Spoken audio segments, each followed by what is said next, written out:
Pemilihan Budi Ari menjadi Menkominfo dari non-parpol bukan dari Partai Nasdem atau lainnya karena pemerintah saat ini membutuhkan kerja cepat. Presiden Joko Widodo melantik Menteri dan Wakil Menteri Komunikasi dan Informatika di Istana Negara Senin pagi. Pemilihan Budi Ari menjadi Menkominfo yang dari non-parpol bukan dari Partai Nasdem atau lainnya karena saat ini pemerintah membutuhkan tujuan akhir yaitu agar bekerja cepat. Ada pertimbangan kenapa non parpol yang ditunjuk, Pak? Apanya? Ada pertimbangan kenapa tokoh non parpol yang ditunjuk untuk kominfo? Semuanya dalam tujuan akhir agar segera bekerja cepat. Pak, sebelumnya kan sudah vaksinasi, Pak. Agar ini selesai dengan kecepatan.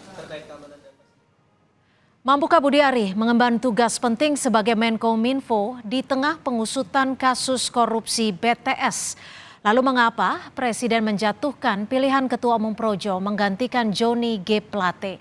Kami akan membahasnya bersama Burhanuddin Muhtadi, Direktur Eksekutif Indikator Politik, dan juga Hermawi Taslim, Wasekjen Partai Nasdem, serta Nusirwan Suyono, Ketua DPP PDI Perjuangan. Selamat sore Bapak-Bapak, terima kasih sudah bergabung bersama kami di Kompas Petang. Ya, pertama saya akan langsung ke Nasdem nih, Pak Hermawi. Sebelumnya ditempati oleh Pak Johnny G. Plate dari Partai Nasdem, sekarang ditempati oleh non-parpol, Pak Budi Ari. Bagaimana tanggapan dari Nasdem? Ya, jadi proses penyusunan kabinet, utak-atik kabinet, bongkar pasang kabinet memang sepenuhnya merupakan kewenangan Presiden sebagaimana yang diatur oleh Konstitusi kita Undang-Undang Dasar 45. Jadi bagi kami ini sebuah hal yang biasa.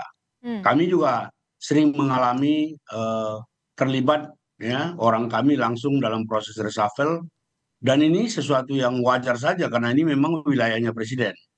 Seperti kita ketahui misalnya pada Kabinet Jokowi Jilid 1 bahkan Menko Polhukam dari Nasdem juga direshuffle.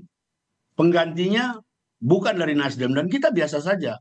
Hal seperti itu tidak akan mengurangi dukungan dan komitmen kita kepada pemerintahan yang ada. Karena kita mendukung pemerintahan ini bukan karena kursi yang diberikan.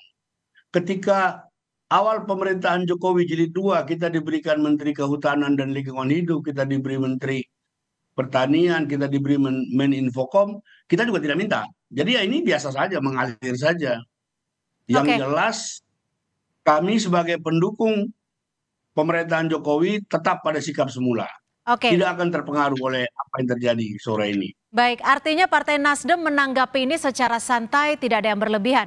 Meskipun pelantikan ini berlangsung momentumnya 1 hari sejak Pak Surya Paloh menyampaikan pidatonya. Oh ya itu bisa terjadi kebetulan saja. Acara kita juga akan kita persiapkan berbulan-bulan. Bisa saja agenda istana sudah terjadwal sebelumnya dan itu enggak ada masalah buat kita, biasa saja. Betul-betul itu kita biasa saja, tidak ada, kita enggak berpikir macam-macam. Gitu loh. Baik. Pernyataan misalnya pernyataan Pak Surya Paloh kemarin itu kan sebuah pernyataan yang jujur tentang revolusi mental. Karena itu juga kami tetap bersama Pak Jokowi. Karena tujuan awal yang dicanangkan oleh Pak Jokowi yang membuat kami mendukung Pak Jokowi sampai sekarang belum tercapai. Oleh karena itu kami tidak akan tinggalkan pemerintahan Jokowi. Tetap berada dalam pemerintahan. Saya akan ke Pak Nusirwan. Pak Nusirwan, ini kan pilihannya jatuh kepada Pak Budi Ari di luar parpol. Dan juga kita tahu Pak Budi Ari ini juga pendiri dari Projo. Menurut Anda seperti apa? Apakah sudah tepat pilihan Jokowi? Ya, seperti rekan saya tadi sampaikan, ini adalah hak prerogatif Presiden menilai, memperhitungkan, kemudian juga mengevaluasi berbagai hal yang berkaitan dengan tugas-tugas di pemerintahan. Tentu bahwa masing-masing bisa saja memberikan penilaian-penilaian berbagai pihak, ya sah-sah saja. tapi menurut kami itu masih di dalam kewenangan beliau. Oke. Ya, siapakah yang akan ditunjuk? Ya, menurut kami normal-normal saja, biasa-biasa saja, dan tentunya Pak Jokowi sudah bisa memperhitungkan kemungkinan-kemungkinan tersebut. Tapi sebelumnya PDIP sendiri sempat diajak diskusi untuk pemilihan Menkominfo ini sebelumnya? Tentu itu tidak pada level kami.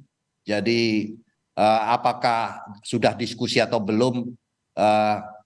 Saya pikir itu mungkin pertanyaan tidak pada saya ya, karena kalau kelas saya tidak pada posisi untuk ditanyain siapakah yang cocok. Baik. Enggak, mungkin itu pemimpin-pemimpin.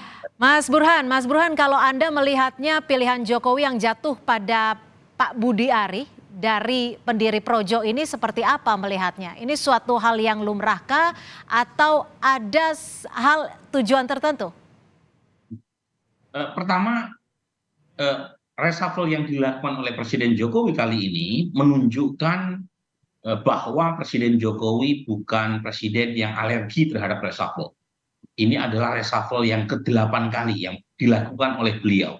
Relatif lebih sering dibanding presiden sebelumnya. Nah, alasannya karena faktor keterpaksaan, bisa juga karena faktor kebutuhan. Misalnya di reshuffle sebelumnya, Menteri Perdagangan saat itu, yaitu Pak Lutfi, sedang disibukkan dengan isu minyak goreng.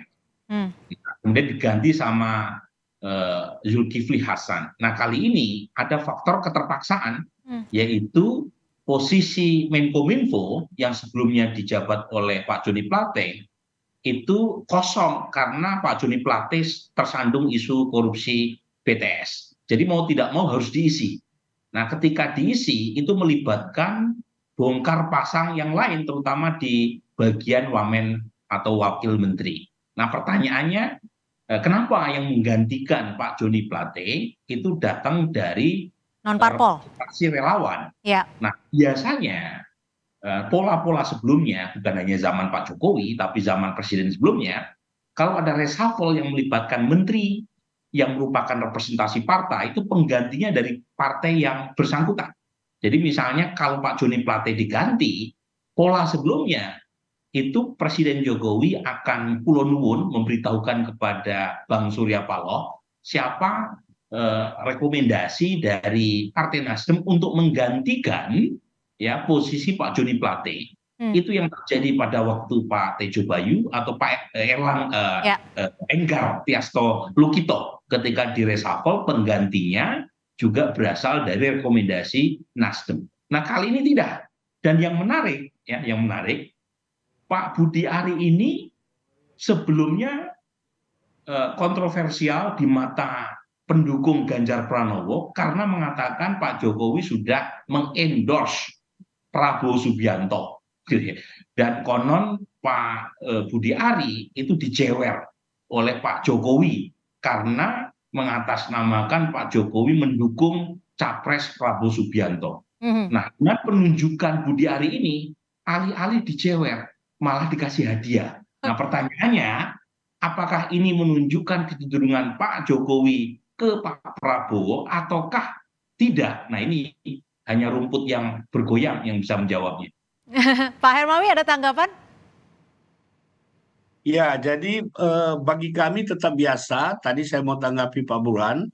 Kadang-kadang juga proses pergantian menteri dari yang independen seperti Lutfi diberikan kepada orang parpol seperti Pak Zulkifli Hasan. Jadi intinya sikap Nasdem itu tidak akan berubah terhadap pemerintahan sekarang hanya karena reshuffle ini. Itu intinya. Tapi gini Pak Hermawi, Nasdem sendiri merasa ditinggalkan tidak oleh Pak Jokowi?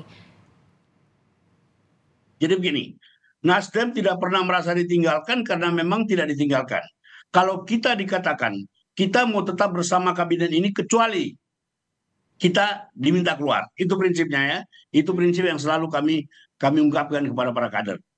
Jadi selama kita ada di dalam, kita mendukung komitmen kita, kesepakatan kita dengan pemerintahan ini, kecuali kita tidak diinginkan lagi.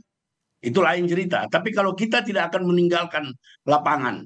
Kalau saat Karena- ini Nasdem sendiri merasa masih tetap diinginkankah atau seperti apa nih dengan buktinya- posisi saat ini?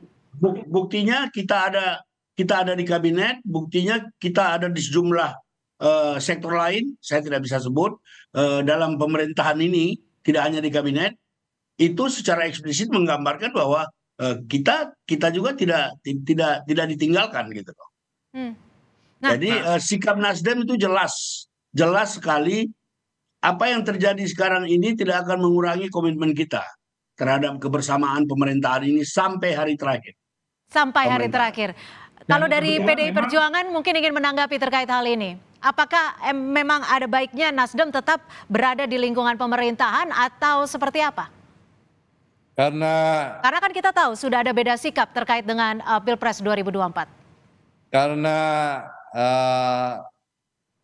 Pak Jokowi adalah kader dari PDI Perjuangan yang menjadi presiden, dan keputusan-keputusan prerogatif yang dilakukan itu tentu kita apapun bentuknya harus mendukung dan menerima itu.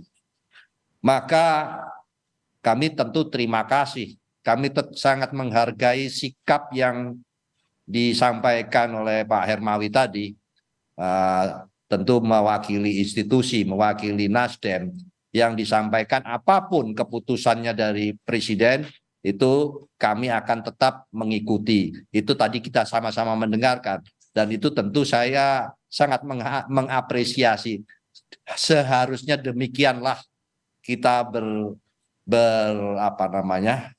melakukan tata kelola pemerintahan, tata kelola kenegaraan ini, tanggung jawab partai politik itu demikian. Ya. Hanya bahwa tentu selaku pemegang hak prerogatif, semua tentu sudah menjadi evaluasi, menjadi perhitungan dari Pak Jokowi selaku presiden di dalam setiap pengambilan keputusan itu. Kami yakin hal tersebut. Dan nanti apa yang sudah disampaikan oleh Pak Hermawi tadi tentunya juga akan perkembangan dinamika itu akan berlanjut.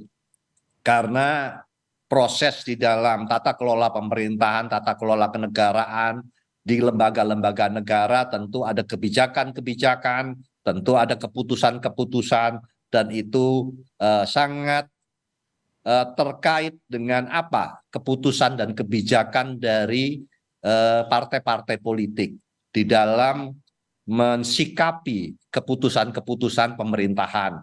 Baik. Dukungannya tuh seperti apa? Kalau memang seperti saya tadi sudah mengapresiasi, nah tentu kita akan lihat perkembangan selanjutnya itu di setiap kelembagaan tentu akan ada kebijakan ya Pak Burhan, dan ini akan terkait dengan sikap. Baik. Yang tadi dikatakan.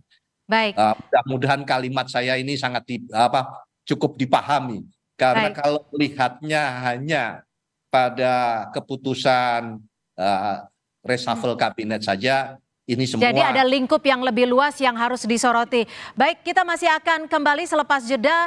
Kalau Nasdem tadi sudah berkomitmen tetap akan berada dan juga mendukung Presiden Jokowi. Lalu kemarin kalau kita tahu Surya Paloh juga menyampaikan pidatonya cukup lugas. Apakah ada keterkaitan atau suatu kebetulan atau coincidence hari ini pelantikan Menkominfo bukan dari parpol? Kita masih akan membahasnya selepas jeda. Tetap Terima kasih Anda masih bersama kami di Kompas Petang. Apa yang menjadi alasan utama Presiden Jokowi menjatuhkan pilihan Ketua Umum Projo untuk menggantikan Johnny G. Plate sebagai Menkominfo? Saya akan ke Mas Burhan. Mas Burhan, kalau kita tahu kemarin pidato yang disampaikan Surya Paloh di apel siaga Nasdem seakan-akan memang ditujukan kepada Jokowi. Salah satu yang diingat ataupun digarisbesari adalah Indonesia jauh dari kata gotong royong saat ini. Ada pula menjadi bangsa yang penuh kepura-puraan. Dan gongnya juga adalah revolusi mental era Jokowi ini seakan tidak sesuai dengan harapan. Kalau menurut Mas Burhan sendiri, apakah ini ada korelasinya hari ini Mas Budi Ari dilantik sebagai Menkominfo, atau ini memang suatu hal yang lumrah, hal yang biasa, dan memang suatu hal yang memang sudah direncanakan? Begini, itu kan soal waktu yang kebetulan berdekatan.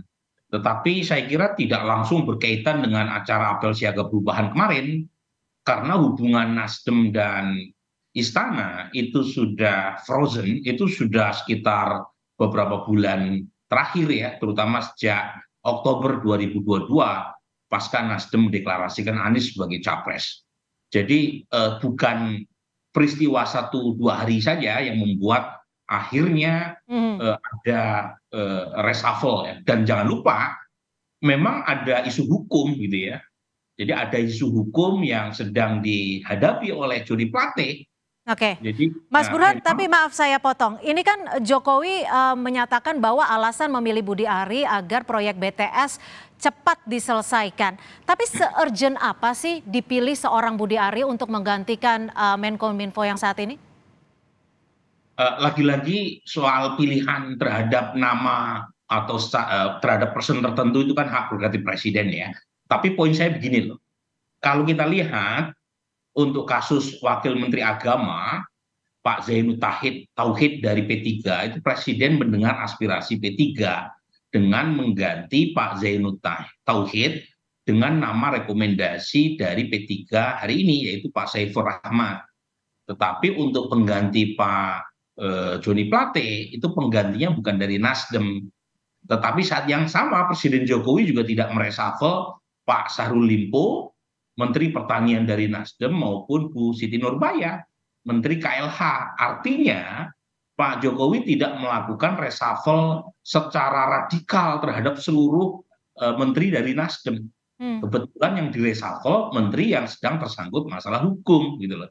Jadi memang bisa ditafsirkan banyak hal ya berkaitan dengan ini ya. Dan lagi-lagi pengapa Budi Ari tadi ya, Budi Ari sendiri kan sebelumnya rame itu sebagai orang yang dianggap terlalu dekat dengan Pak Prabowo ya, dilihat dari statement-statementnya. Tapi jangan lupa Wakil Menteri Kominfo yaitu Budi Ari Setiadi itu orang yang oleh sebagian kalangan dianggap lebih simpatik sama Mas Ganjar. Jadi seolah-olah ada saling mengawasi itu ya dalam satu kementerian.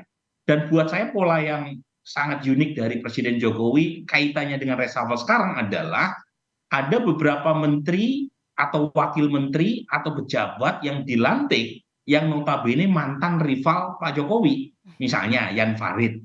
Jan Farid ini dulu oposan Pak Jokowi ketika terbelah P3, pemerintahan Pak Jokowi lebih ke Romahur Muzi, Jan Farid ada di kubu Pak Prabowo. Jadi ini prinsip keep your friend close but your enemies closer. Lalu Pak Prabowo sama Mas Sandi aja udah masuk ke kabinet, apalagi yang mendukungnya, kira-kira begitu. Oke. Saya akan ke Pak Nusirwan. Pak Nusirwan, kalau menurut Anda sendiri, Pak Budi Ari ini cukup capable tidak untuk menyelesaikan proyek BTS yang sempat terbengkalai ini? Saya tidak dalam kapasitas untuk menilai itu ya, atau katakanlah menjawab tentang pilihan Pak Jokowi. Jadi tadi saya sudah katakan dan mudah-mudahan kalimat saya itu dipahami. Bahwa tadi saya sudah katakan prerogatif presiden tersebut yang dilakukan tentu sudah memperhitungkan berbagai aspek. Jadi capable ataupun tidak itu memang sudah menjadi pilihan presiden seperti itu ya?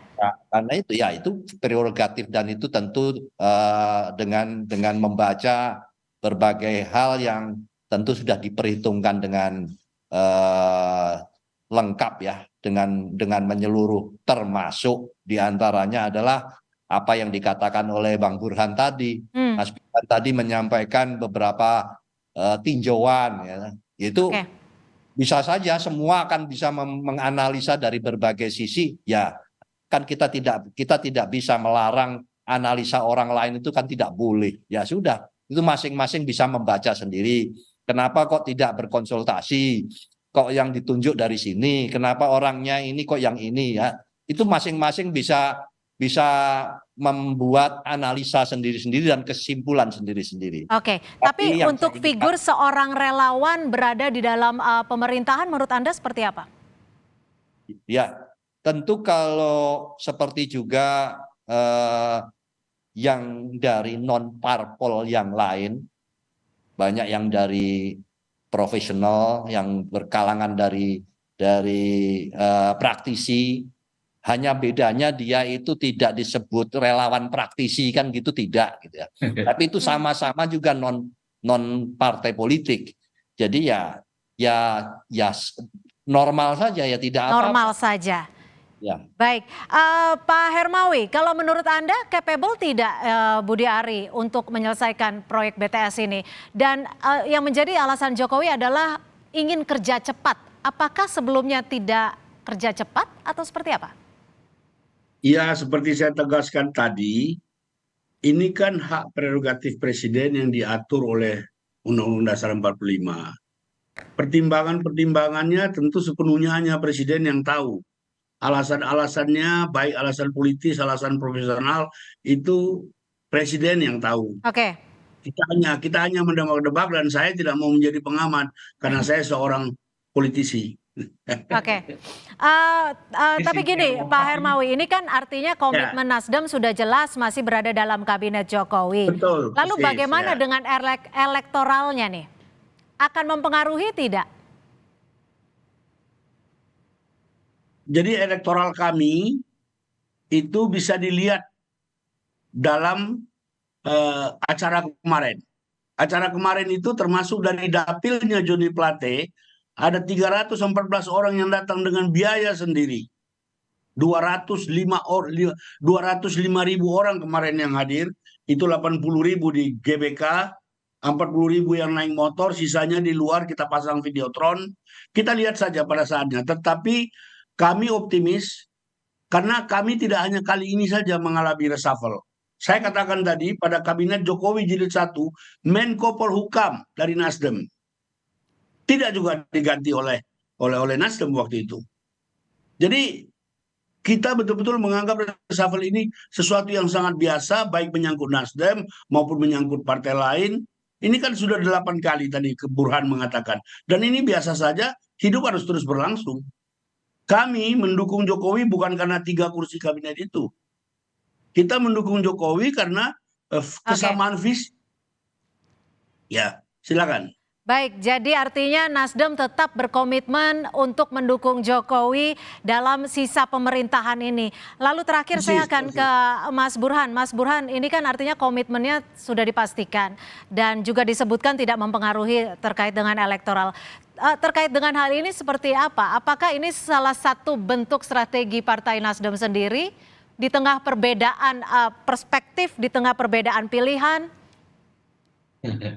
Ini Cynthia rompas nih, gigi sekali nih. Oke. Jadi begini, Cynthia ya, menurut saya memang ada semacam tarik-menarik atau tarik ulur ya di antara dua pihak, Istana dan Nasdem.